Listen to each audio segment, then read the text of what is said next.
What I want to look at now in the Siddur is Aleinu, which is, and this Siddur is on 159 or 158.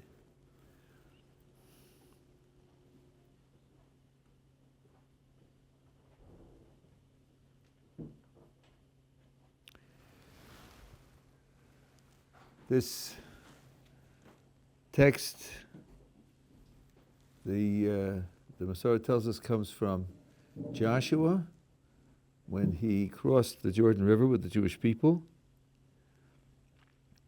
And the Gemara mentions it as part of the Rosh Hashanah service, which we do today.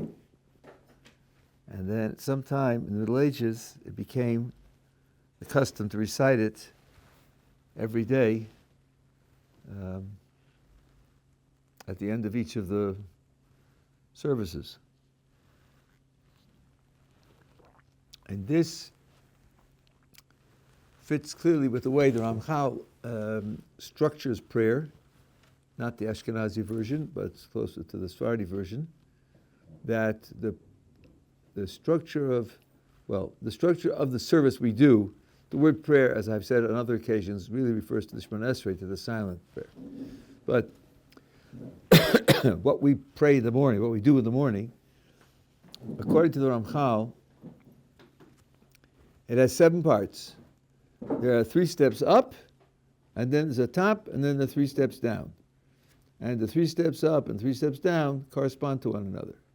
So the first step up is the sacrifices, which is the first section of the prayer. And the second step up is what's called Psuki de Zimra, which is Psalms. And the third step up is Shema. And then you get to the top, which is the Shemona Esrei. Though not something about the various worlds. It's 4 because there are 4 worlds. And then, coming down on the other side, you have Ashrei Nu'elatzion, which corresponds to the Shema. And then comes the daily psalm, which corresponds to Psuki de Zimra, which is Psalms.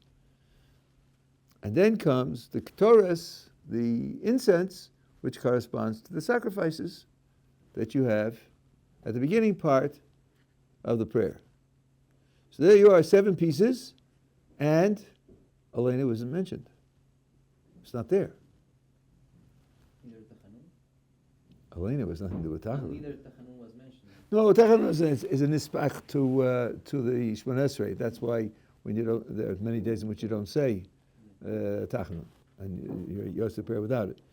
But the question then is, according to the Ramchal, what is Aleinu? And the answer is, Aleinu is a kind of postlude before you leave school, before you leave shul. It's not part of the structure of the prayer service. And one proof of it is that even Ashkenazim, on Shabbos, you don't say Aleinu after Shachris. You say Shachris, and you read the Torah, and they say Musaf, and say Aleinu just before you leave shul. But you had 2 prayers, and only one Aleinu. How comes that? The answer is because Aleinu isn't part of the prayer structure. So that fits very well with its history. It goes back to Joshua. It was used in Musaf of Rosh Hashanah, but became part of what we do in shul only in the Middle Ages. It's not really part of the basic prayer structure. The Ashkenazim say it more early in Shachris. Not sure how to put that into the idea of the structure. Maybe they don't have the whole structure altogether. Anyway, in this Siddur, we're on page 159. And a number of very important themes in Aleinu that I know. What I skip is because I don't know the themes. It's our responsibility to praise the master of all, to attribute greatness to the creator of the universe, that he didn't make us like the nations of the world and didn't place us like the families of the earth, didn't make our portion like theirs, and our position in the world like all of their multitudes.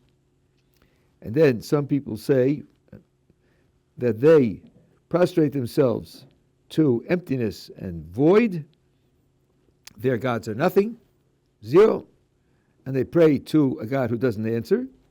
And we bow and prostrate ourselves and acknowledge, that's the right word, I think, before the King of Kings, the King of Kings, HaKadosh Baruch Hu, blessed one, the Holy One, blessed be He, that He establishes, present tense, heavens, and in other words, He spreads out the heavens, establishes the earth, and His dwelling place is in Shemayim on high, and the presence of His great strength in the high places. He is our God, and there is no other. Okay, it's a long sentence. That gives you the gist. Now let's go back and take a look. It's our responsibility to praise the Master of all. What is it? Why is there responsibility to praise? What kind of responsibility is it? As all the sources say, He certainly doesn't need our praise. Not only doesn't He need our praise, but to a certain extent, our praise is an embarrassment. The Talmud puts it this way. Imagine a person who owns Fort Knox. No, the Talmud didn't say Fort Knox. A person has a vast hoard of gold. And someone who wants to praise his wealth says he has lots and lots of silver. I don't think he'd be happy with that. He'd say, you're degrading me by reducing what I have to silver when it's really gold.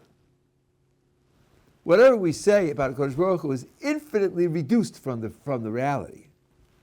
So it's not as if he can bask in our praise and think, what a great being I am because of all this praise they say of me. It's certainly not for His sake that we're saying this praise. So where does this responsibility come from? It says we have a responsibility to praise Him. I think this question has lots of answers, but given my background and my training, I'm going to give you a philosophical answer. The gist of which I heard in a different context from Rabbi Donnie Deutsch of Chicago 42 years ago. I've been saying it over in his name for 42 years. Let's think for a moment about praise. Someone says, that's a great painting, or that's a great book, or that's a great building, or that's a great move in football, or whatever it is. He's praising something. Is praise objective or subjective? Is praise based on a fact? Or is praise the expression of an attitude, expression of admiration, expression of my feeling when I see it? I feel overwhelmed, I feel impressed by it, so I'm expressing how I feel. Emotivism. What kind of thing is praise? So you'll ask that question on the street, and the answer you will get unanimously is, it's subjective, it's just a question of how you feel. There's nothing that makes any difference between Shakespeare and comic books. It's just how you feel about it. Well, there's good reason to think that idea is wrong. Capital W. That praise is based on objective fact, not on just how you feel about it. Now, the way you test whether something is an objective fact versus whether it's how you feel about it is whether it's possible to get it wrong. If you say it and somebody can accuse you of making a mistake, then it's not just a question of how you feel, because that's how you feel. You didn't make a mistake about that. So let's see, is it possible to make a mistake about praise? Here's an example. You meet someone who has never heard of, never seen basketball. Maybe someone from the Australian Aborigines or something. Never seen basketball. I've got something to show you. I've got something to show you. Come with me, take you to a basketball game, you'll see something that's very interesting. Fine. He comes with you. You pay for his ticket. You get your seats in the stands, and they're warming up. He's looking around. Suddenly, he grabs your arm and he says, "Oh, my gosh, look at that! He jumped into the air and he threw the ball that went through the hoop. What an amazing move! What an amazing, great move he made!" So you say to him, "Listen, calm down. That was a jump shot from the foul line. You know, high school kids can do that. That's really not a great shot. Maybe in the context of the game, you'll see one or two great shots, but that wasn't one of them. Calling it great is wrong. It is not a great shot." That means in calling it a great shot, he made a mistake. It wasn't true. That means there's got to be something here to be true about. Can't be just a matter of feeling, because he was amazed by it, wasn't he? He was glad to have seen it. He was happy to see it. He was impressed by it, wasn't he? So that certainly was true, and yet we say, you made a mistake. Calling it a great shot is a mistake. Okay, now, let's take people who don't know the material very well. There are, by the way, what I'm telling you is in John Stuart Mill. There are opera critics. They go to the opera, the next morning they have their account in the newspaper of their evaluation of the performance. Why do we do that? Why do we bother? Each person goes and each person has his own experience. Either he enjoyed it or he didn't enjoy it. We do it because if I enjoyed it and the critic pans it, that means I didn't get it. And if I knew it better and understood it better, I'd have understood why it wasn't great. I must tell you, I was here in, let's see, which trip was this? This was, I think, 1977. And I went to hear the Jerusalem Israel Philharmonic Orchestra. And they were playing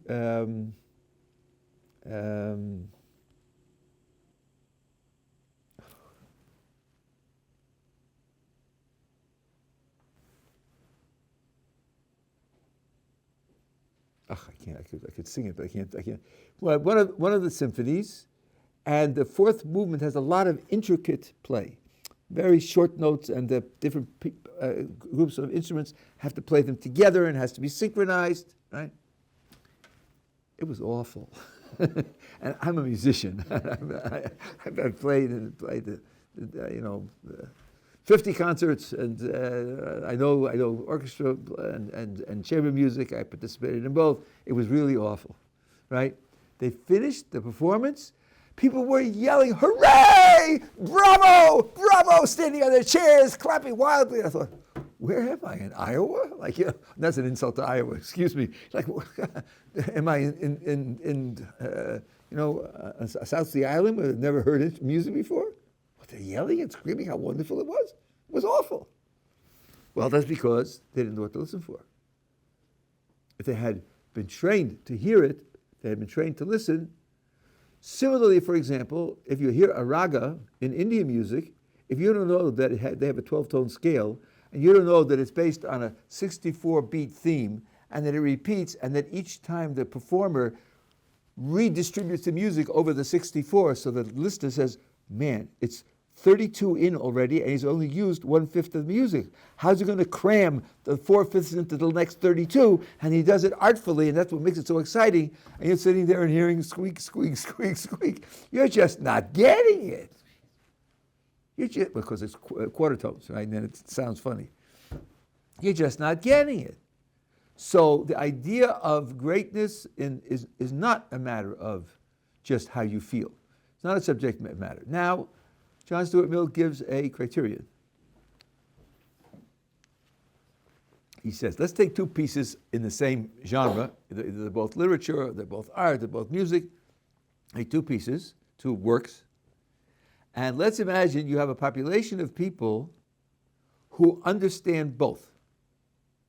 They can hear the nuances, they can explain them, they can tell you what the themes are, they can tell you how it's made and why it's made that way. Understand both. And let's suppose, hypothetically, everyone who can understand both prefers one.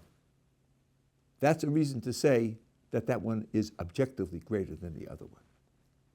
In addition to how you feel about it, Maybe you're excited by the less great one. Now, we're not talking about your feelings. Your feelings are your feelings. But in addition to your feelings, there's an objective fact also. Now, I can guarantee you that if you'll take Shakespeare on the one hand and Charles Dickens on the other, Dickens' books were written as periodicals. Every month he gave a new chapter to the magazine. Then he gathered them together into his books. I mean, they're entertaining and they're revealing about the culture. You can't compare them to Shakespeare. So everybody who can understand both of them prefers Shakespeare. That's a reason to say that Shakespeare is objectively better than Dickens. That's as far, I think, as Mill went, but I think I could even explain it more. What would you say to someone who preferred Dickens to Shakespeare? You'd say, that means for sure you don't understand Shakespeare. Because I have no reason to think that you're different from the thousands of people, all of who know both and appreciate Shakespeare. So if that's so, you're definitely missing something. Because everyone who understands Shakespeare appreciates it and values it more than he values Dickens. So you're missing something. On those grounds, there's something objective there that you're missing. I'll give you an example. This happened, I guess, like 40 years ago in one of the oil-rich states, and they're surrounded by sand. Not anymore, because they've used their money to build everything. But in those days, they were surrounded by sand, and they see films of skiing in the Alps. But it's cold, and some people fall and get hurt. Why do they do that? Are these prisoners, who they're torturing or something? But look, they look happy. They're smiling. Listen, if they're smiling and happy, I'll bet that if I went, I also would be smiling and happy. How different am I from them? We both have 2 eyes and 2 arms and 2 legs and 2 ears and a nose and a mouth, right? I just happen to live in the sand, and they live in the mountains. And since I have, $500,000 at my disposal, I'm going to the Alps. I'm going to try it out. Isn't that reasonable? Because they're human, and they're going there, and they're spending good money to do that. Probably there's something worthwhile there.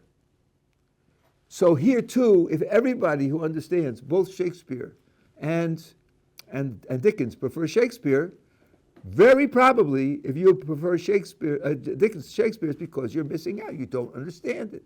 And it'd be worth your while to invest in it, because then you'll get something that's very valuable. This type of reasoning, I think, is unexceptionable. The ABC is about learning from other people, learning from other people's experiences. Okay, so now, praise is a matter of registering certain objective facts. Well, we have an obligation to deal with the real world. We have an obligation to interact with the real facts of the world, in particular, the facts of the way HaKadosh Baruch Hu runs the world. Those are great facts. Those are great things that happen in the world. If someone doesn't appreciate how great they are, it means he doesn't appreciate what they are. Because if he did, he would definitely praise them. The obligation to praise is the obligation to come to appreciate the real value of the thing that's being praised. So that the praise is a natural response to what you know and appreciate. And I'll push it one step further. Where did I see this just recently? I saw it in one of the Sifrei Kodesh. To praise doesn't mean recite words of praise. I can get it recorded and push the button, let it play. It's not saying you're great. It's appreciating that you're great and saying so. If you say the thing is great and you yourself don't appreciate it and don't believe it, you're not praising him, you're pretending to praise him. Real praise means that you appreciate his greatness. So the obligation here is to come to appreciate the greatness of these things. That's what's involved in praise. And having said all of this, let me show you where Nani Deutsch showed it to me, because it's in the context, it's really very, very striking. In the Psalms, we say the 100th Psalm. This is on page 65. Mizmor HaSoda. This is where I heard him say it 42 years ago. So it's right in the middle of the page. It says, 3 lines from the bottom of the text, enter his gates with thanksgiving, his courtyards with praise. Enter his gates with thanksgiving, his courtyards with praise. So let's just skim the surface for a moment. The gate is the entryway to the courtyard. So what's associated with the gate is secondary. It's a means. It's a transition. And what's in the courtyard is what's in the center. It's in the center of attention. And it means whatever is associated with the gate is how you get into the thing that's associated with the center. So now it's saying thanksgiving is a means by which you can get to praise. That's not obvious. I mean, that's what the words say. I don't think you can avoid that. That's what the words say. But why would thanksgiving be a bridge to praise? And we're being told that since it's thanksgiving that's a bridge to praise, thanksgiving is inferior to praise. Praise is a higher level than thanksgiving, at least in some respect. Why would that be? So this is how Rabbi Deutsch explained it. What happens when you say thank you? What generates saying thank you?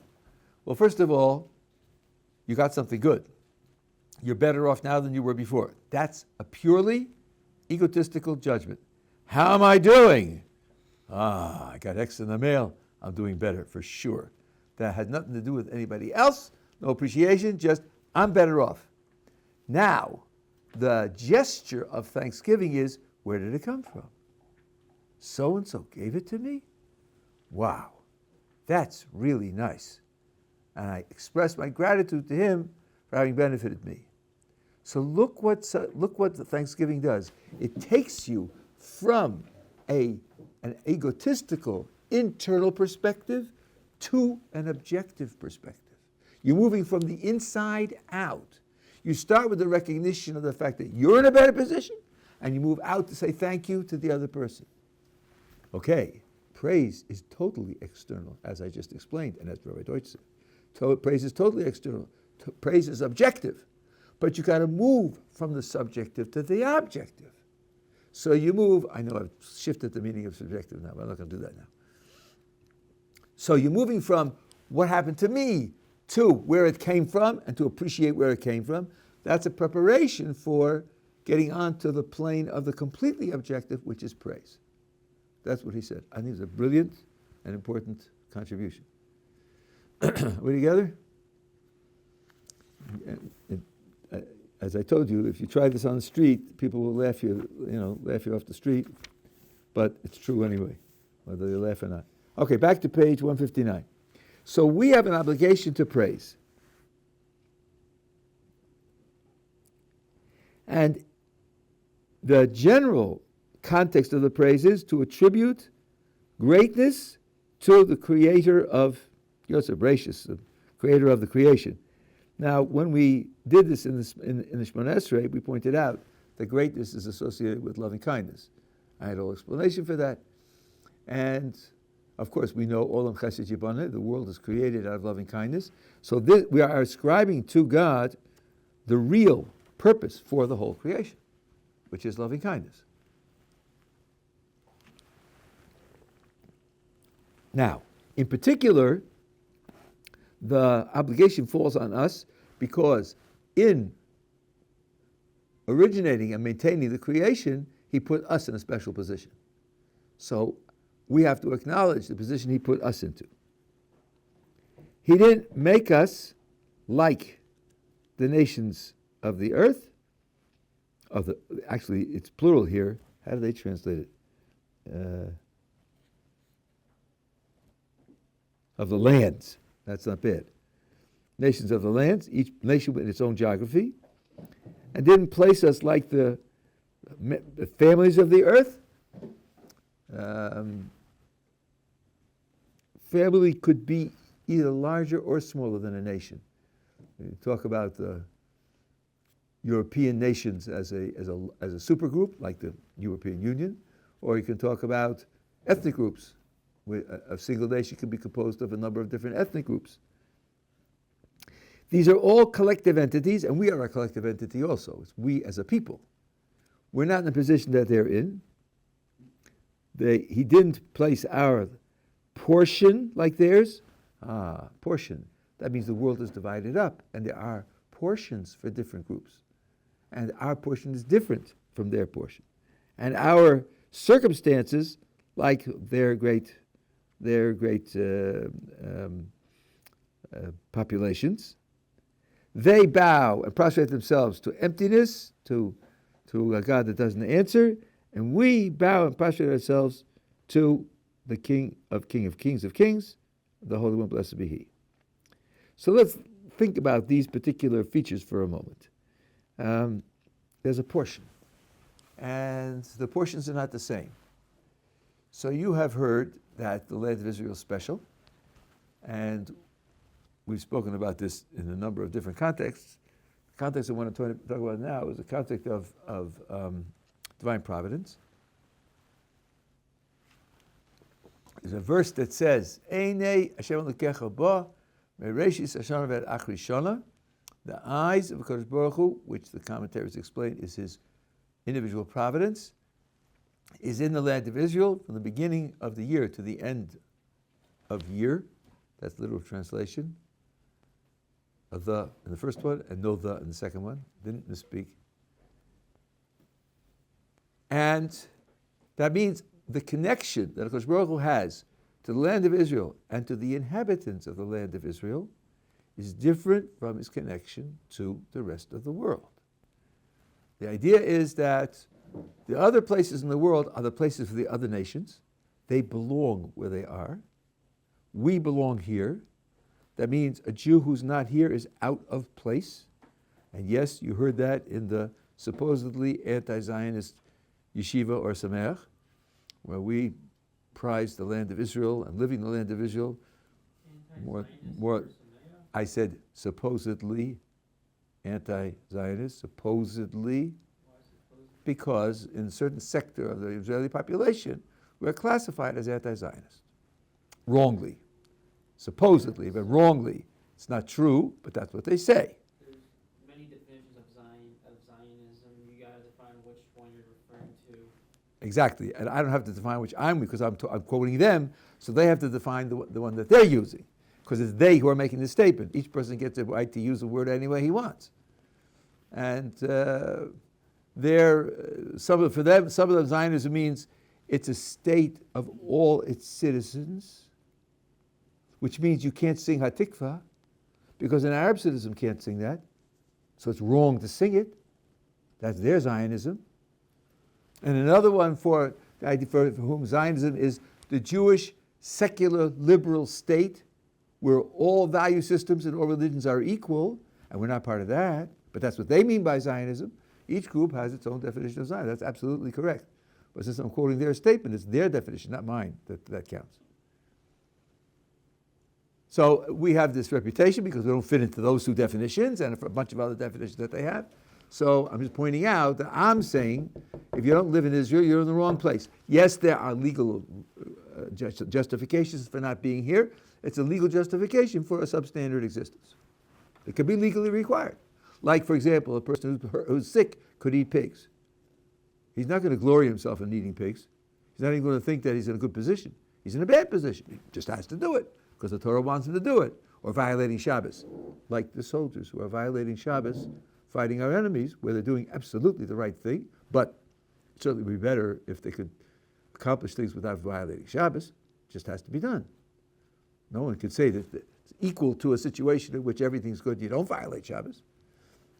So here it's a question of living here. Now, one of the consequences is this. If you imagine the Kodesh Baruch Hu's management of the world, in the other nations, in the other lands, the management is carried out by an assigned representative of the Kodesh Baruch Hu. Here, there's no assigned representative. It's kiviyachol that he is without any mediation involved in managing what happens here. And one of the things they say is that a Jew who lives here has that immediate, unmediated, that's a better word, unmediated relationship to Kodesh Baruch Hu, And if he lives in New York, he gets a Kodesh Baruch Hu's connection through an intermediary. That's a big step down. And not only that, but the intermediary is monitoring the American reality. Not the Jewish reality. The Jew is living in a foreign reality there. He can manage it, but it's an uphill battle because it's a foreign reality. Whereas here, it isn't an inherently foreign reality. So our chelik is not like their chelik. Our portion is not like their portion. And our portion is the one where we can bow and prostrate ourselves to him directly without an intermediary. That's what it was planned for. And if it's not happening, it's because we're not living the way we should be living. You had a question? What if somebody's in the base medrash learning Torah? Would that be better, or how does that work? How did you know to ask that question? That's a brilliant question. The Gemara asked this question because in the Shema it says at the end of the second paragraph, you should keep these mitzvos in order to enjoy length of days. You should have length of days. So one of the Talmudic sages was in Babylon, and he saw a very old man. And he said to him, I don't understand how you got to be very old in Babylon. Because it says, Al Ha'adama, on the land, that's where your days will be lengthened. And he said, I spend a lot of time in the base medrash. I get there early in the morning, I leave late at night, I spend a lot of time in the base medrash. That's what the Gemara says. So the commentator said, yeah, so what? I mean, the promise was on the land. And the Maharsha explains that if you are spending time in the base medrash, it's as if you're spending time in the land of Israel. And he cites a midrash which says that when the Mashiach comes, all of the Batei Medrash and Batei Knesset in Chutz La'aretz will be brought to the land of Israel. So in a modern terminology, it's like your Shagrirut, the embassy.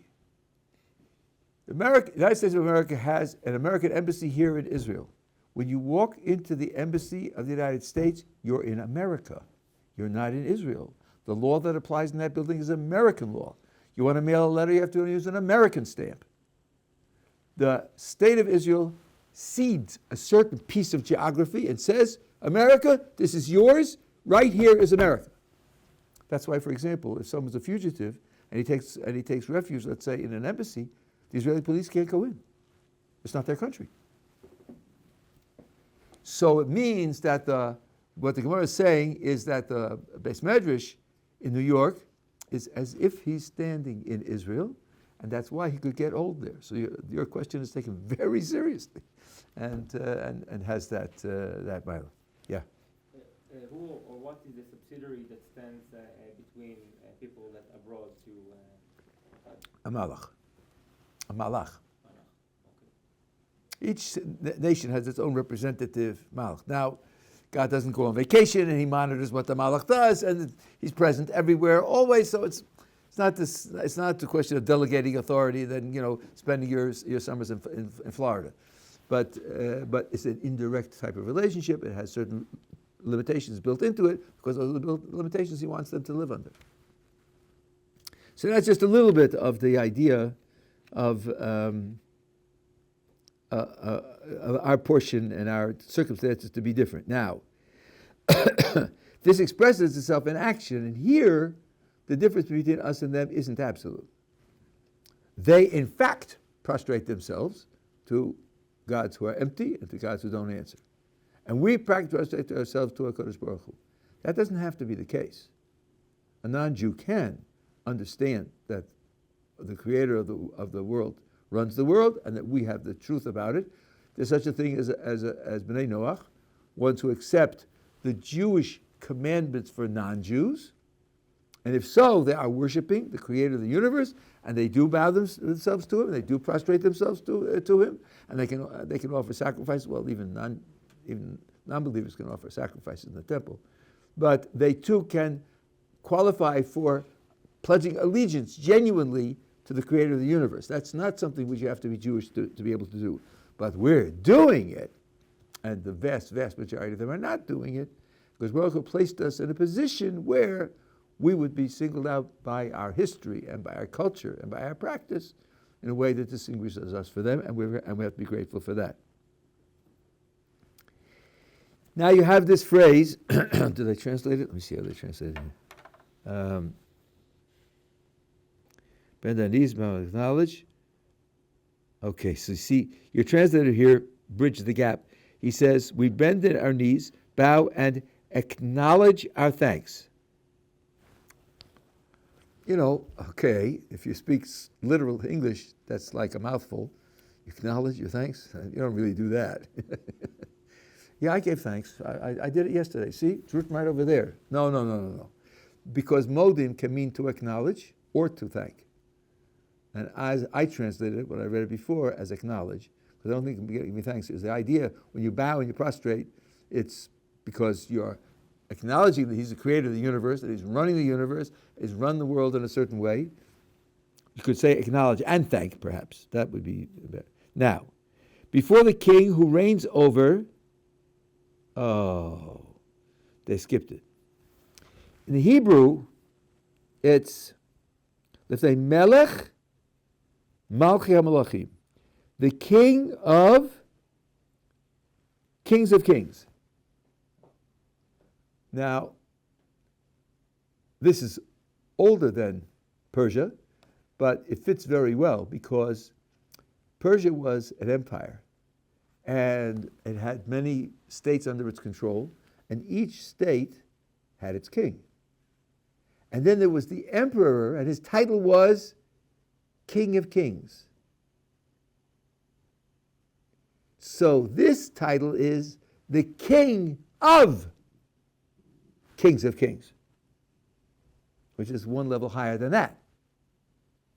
So it comes to express lordship over even those who are kings with kings under them. There's something above even them.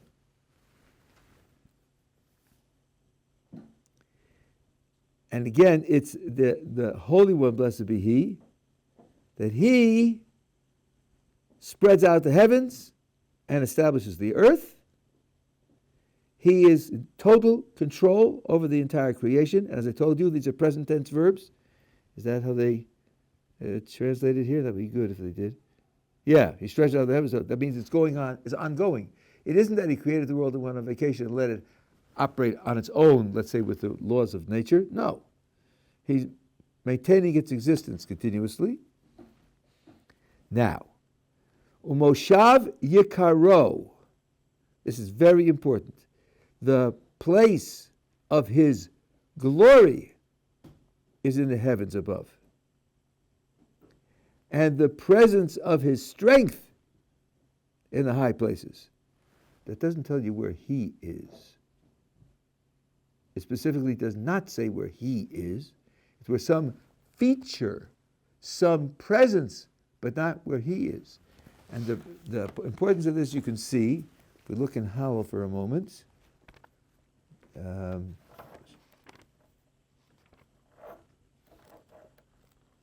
Here.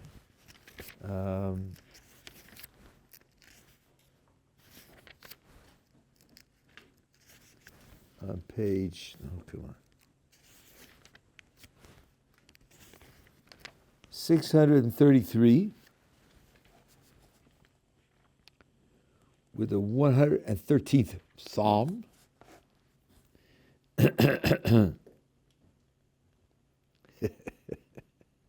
Well, they tried hard.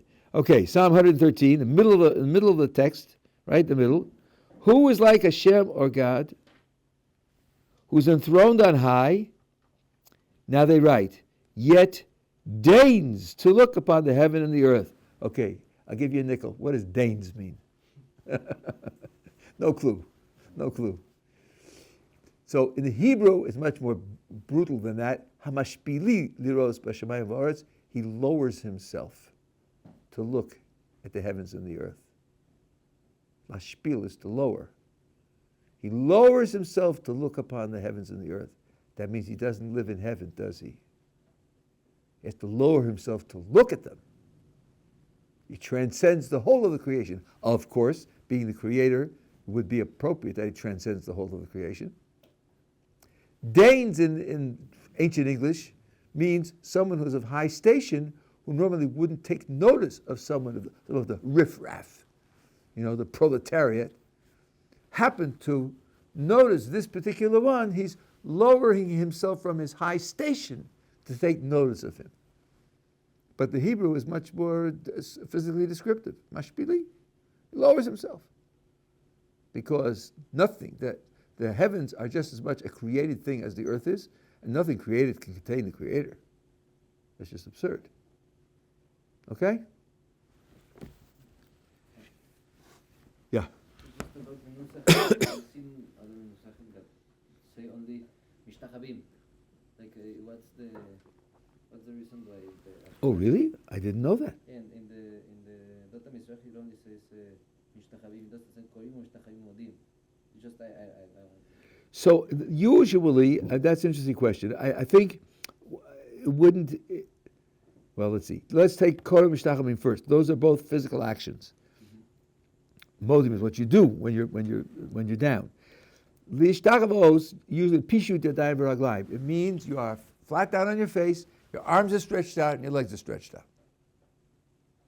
Now, korim means to bend, so it's a process. First, you bend, and that's all we do. We don't go full down on our hands, except on Rosh Hashanah and Kippur.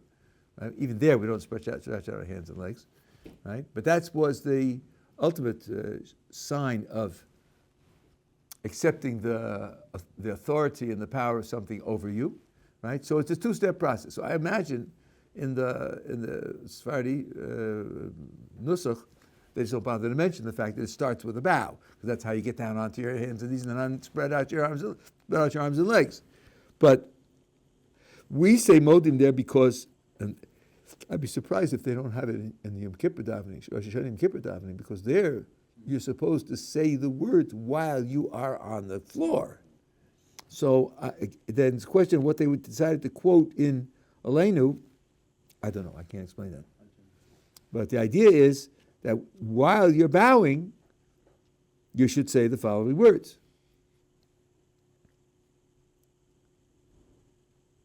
And of course we said the King of Kings, that he is running the... Well, I did that, right? Because you just pulled me back because you wanted to know about that. Right. Okay. Now it says, I will say this because... so the dwelling place of his glory and the presence of his strength, he is our God, Ein Od. I hope it's obvious to you. Ein Od means no other is our God. Only he is our God. The famous phrase which you hear some places, Ein Od milvado, there is none other than he, means there is no God for us other than he. I have heard that phrase used to mean, I'm glad you're all sitting down, there really aren't any tables. No stars, no people, no nothing. There's nothing. There is nothing other than he. That's just a little exaggerated. There are tables, there are people, there are stars, there's Olam Hazeh, there's Olam Haba, and there are Malachim, there's a soul. So all those things are real. They really do exist. It's not a fantasy. It's not a fake. Right? Ein Od milvado, as the Roman quotes in the beginning of the Mishnah Torah, in context of the pasuk in the Chumash, means God is the one who's running the heavens and the earth. There's no other than he that's running the heavens and the earth. Do we have an existence like his existence? No. Are we dependent upon him and he's not dependent on anyone else? Yes, we are different from one another. But it's not just a mistake. That's really zero, empty, and nothing ever happened. That's just not right. Some people want to say, from his point of view, okay, you could say that, but since we can't understand his point of view, it's just gibberish, From his point of view, blah, blah, blah, blah, blah. Okay, fine, right? But it doesn't tell anything to us because it's not from our point of view. So, just isn't, that's all. At any rate, what it says here is very clear. There's no other who is in charge of heavens and earth and is our God. That's absolute unity. Now, think of it historically. Where have they been? What have they done? They came out of Egypt. They went through the wilderness. And by the way, this is very important. Some verses in Deuteronomy say, Moses says to the people, you saw what I did in Egypt. And the naive reader says, what do you mean? 40 years went by and they all died out. So this is the next generation. They didn't see it. That's wrong. First of all, the women didn't die because they didn't rebel when it came to the spies. And Rashi says explicitly, the women didn't die. And then the Levites didn't die because they also didn't rebel.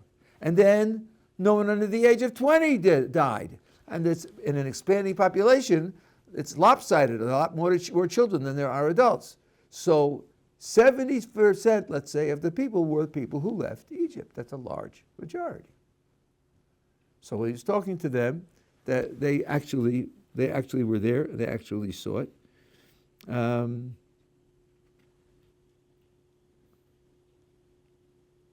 And so they were in Egypt. They saw the miracles leaving Egypt. They stood at Sinai and they heard God speak at Sinai. They had the 40 years of living miraculous lives in the desert. Now they've crossed the Jordan and they're moving into nature, where HaKadosh Baruch Hu expresses himself according to the regularities of nature. It's all HaKadosh Baruch Hu, but he expresses himself that way. It's a gigantic change in their status. And although there were some miracles in the conquest, the vast majority of it was done by naturalistic means. So here's an anthem of HaKadosh Baruch Hu as creator, HaKadosh Baruch Hu who's running the world, who maintains the world continuously, and that he is the only power that is operating. This is like a perspective to take with them now into conquering and settling the land and to live largely within the laws, the natural expression of HaKadosh Baruch Hu, and to have this as their vision. That's, I think, a little part of what's going on here. Okay, tomorrow we'll go to the next paragraph.